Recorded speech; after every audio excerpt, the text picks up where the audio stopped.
Kinis, manipis, minsan, madungis, pero masarap. Mwah! I-kiss. Sexy time na. Sexy Mega!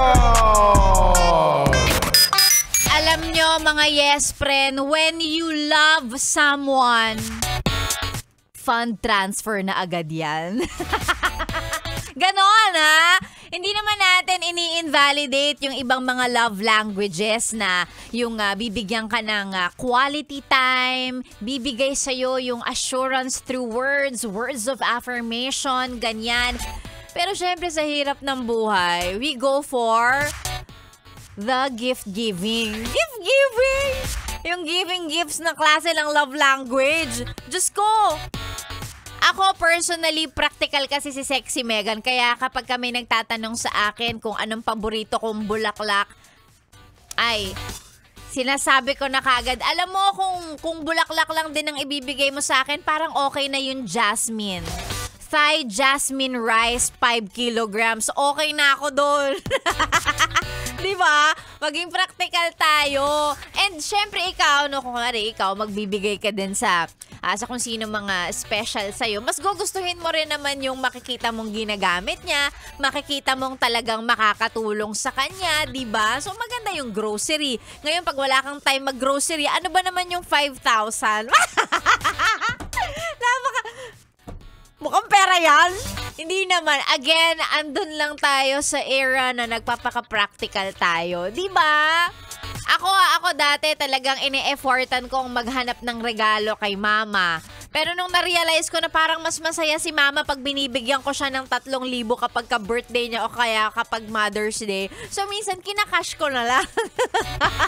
Kinakash ko na lang. Para diba, mabibili niya yung gusto niya or pwedeng malaan niya yung cash sa kung saan man yung kailangan niyang paglaanan. Ganon, o diba? Ay, nako. Ganon yun. When you love someone, you also become sensitive sa mga bagay na kailangan niya. Oh, di ba? Maganda yun. Siyempre, bibigyan ka ng mga Louis Vuitton, mga ganyan, mga Christian Dior, mga expensive things. Pero ako as a person, mukhang perang person, okay, 5,000 pwede man. Transfer mo na lang yan sa akin. Ganon, di ba? O kaya grocery. Ganon. Ako na nagsasabi sa'yo, matutuwa ang pagbibigyan mo kung sakaling meron man. Diba? And in the future, kapag meron ka ng nireregaluhan, ganyan, diba? Ay, magandang umaga sa mga yes pre nating naka-tune in. Eto, magbasa muna tayo ng mga pa-shoutout ng mga yes pre nating laging naka-tune in sa atin. O, eto, hello, magandang umaga Alfred Marcelino at ang mga kapwa niyang pedicab drivers dyan sa Palasan, Valenzuela. Ganun din kay Jedrick at ang mga kasama niya, mga katrabaho sa J&G Company. At pati na rin kay Arnel Bagasala from Santa Maria, Bulacan. Hello po sa inyo. Ako daw ang paborito nilang inaabangan. Grabe naman yung inaabangan. Parang may utang lang at saka may atraso.